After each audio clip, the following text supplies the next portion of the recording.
Hello, welcome to CLSP Politics. Sean Briscoe speaking. We're talking about Arkansas's Senate primary in 2026. This is kind of more interesting of a state than I thought. I'm doing my top 20, maybe 25 congressional races to look at. And Arkansas has gotten that large congressional seat. And weirdly, because of just, I run by the math, and the math says and what the math says, and then I go, okay, it's interesting, and then I take a deeper dive into whichever, state house seats and math congressional seats the math points me to. Well, weirdly, the congressional seat in Arkansas, one I actually have not reviewed, it wasn't part of the big group that I did last month, popped up on my radar. And it's an at-large seat, so that's kind of interesting to me because, the U.S. Senate seat's also at-large. It's the entire state. So I like to just go into this video with that understanding that there is a at-large congressional seat in Arkansas within the margin for this coming cycle that could bleed into the U.S. Senate seat. So Arkansas is actually pretty red, but what you need to look at, especially in a cycle like this, is all of the really light red dots. They're almost white in a lot of places. If it's light red, it'll be white this coming cycle. Just so the math's working out. He done screwed over so many farmers, and we'll talk about that in a little bit. And Arkansas is chock full of farmers. It's an agriculture state.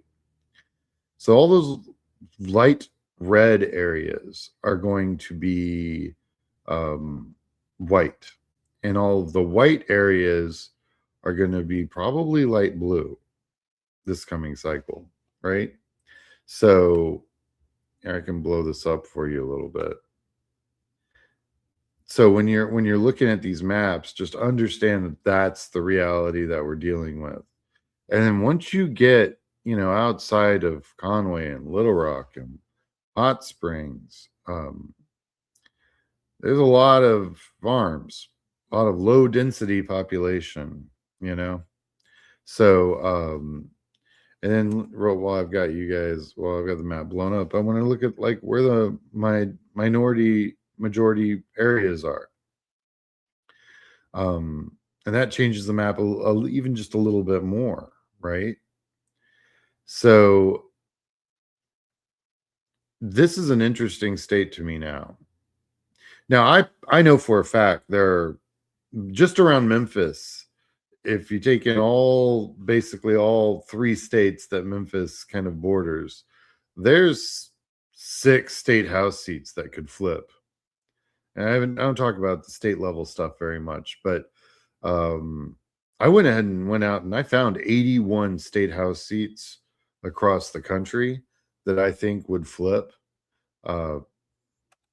going to in the 2026 cycle. Most of which flipped in Virginia because it was part of my universe, right? Because I did this in December 2024, and I found 81. Well, there were a bunch in Arkansas that I was already seeing. This is December 2024. Anyway, because isn't that what you guys do for fun on your holiday break? Is digest large databases full of state house seats? Not normal. All speaking of not normal, please like and subscribe. My subscribers are actually going up. I think you guys really dug some of the videos I've been doing. It's been it was a very active Tuesday, needless to say. And it's given us even more data points. So like you can actually take that video I did a few days ago talking about if the margins continue, well, Lord have mercy, they continued. So yeah, that's now a thing. But anyway, like and subscribe if you I can be found on all these platforms. YouTube, Substack, and Blue Sky, probably the best places to find my stuff. But absolutely go check me out. And I do post on Instagram, and I do do TikTok. But but yeah, just go check me out if you want to help fund this channel. We can always use funding.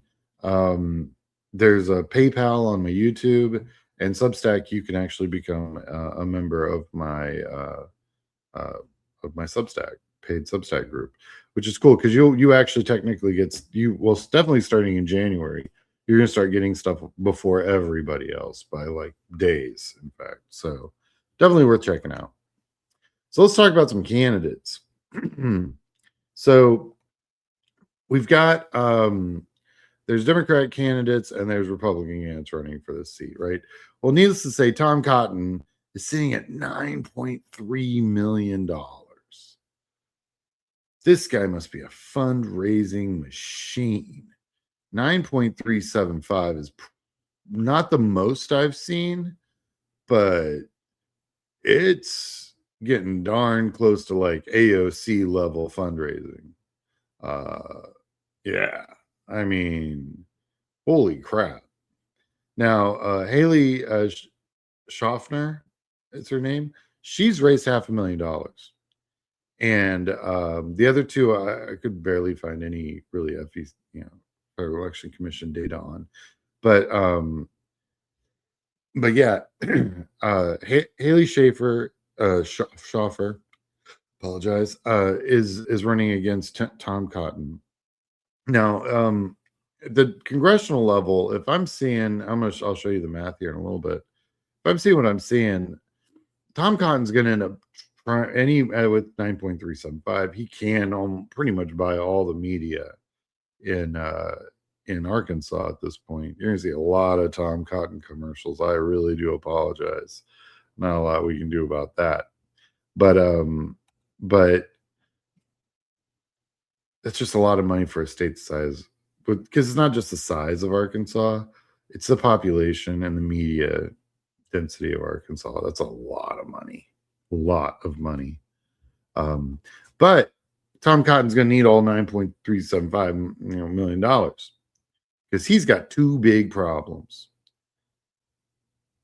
So Arkansas is one of those states where they were going to lose a lot of rural hospitals because of what they've done with the healthcare. Those rural hospitals are the best employers in those regions of Arkansas.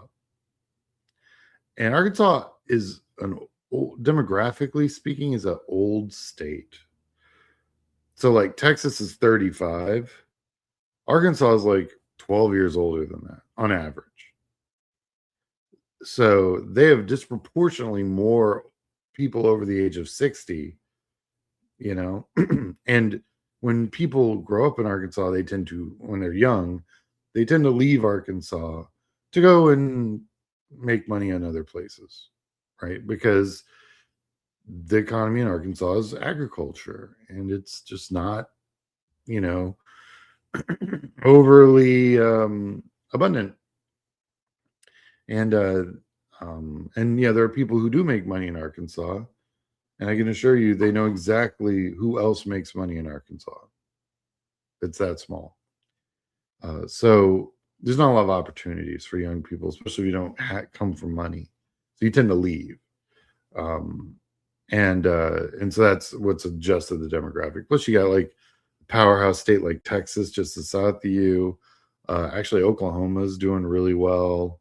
I mean, yeah, they get on, and then there's the East Coast, there's the West Coast. I actually very much love Arkansas. I lived there for a couple of years, and it was lovely. I loved West Arkansas with the Ozarks. It was amazing. It's like everywhere I drove is like a postcard. Mountain View, Arkansas is gorgeous. Hot Springs, Arkansas is gorgeous. Lake Washita is one of my favorite lakes actually to boat on. You get a houseboat out there and just bop around. It's the best. But outside that, you know, it's pretty much healthcare, agriculture is its industries. Um, and yeah, so those are the two industries that Trump really went after with tariffs, and then that big beautiful bill that guts Medicaid, Medicare. There's a lot of older voters in Arkansas that are going to have a real reality check in January.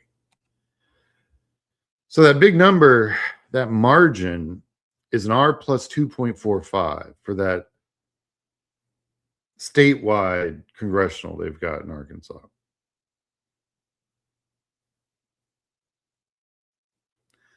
And that's 2.5 points. We just watched the Miami mayor flip by 90. We've watched perfectly safe Republican areas do a 22-point swing. You can go back and look at my video. They're really, I mean, if you just take the average, it's like 13.5. And this is a 2.45. So I'm giving away a little bit on my top 20 congressional races videos I'm doing. But this one in Arkansas made my list. And I'll be honest, I spent a lot of time researching this stuff. Never saw it coming. I'm not one of those guys who's like, oh, well, I'm an expert. And of course I saw this and blah. No, sorry. It was not looking at Arkansas. But Arkansas may be the canary in the coal mine for the Republican Party. I mean, what if? And the math exists. And Tom Conn's got $9 million. He's got $9 million. That was back in September. So he's probably 10, 12 million. And I know he's thinking about running for president in 2028. Tom Cotton may be not in the Senate if he's got a statewide congressional race that's sitting at 2.45. And they've done all the damage they've done to the healthcare and agriculture industry. Now, I mean, I don't know if anyone else saw that picture of all those really, really pissed off soybean farmers. The guys just sitting with their arms crossed like this, staring at the stage, not saying much.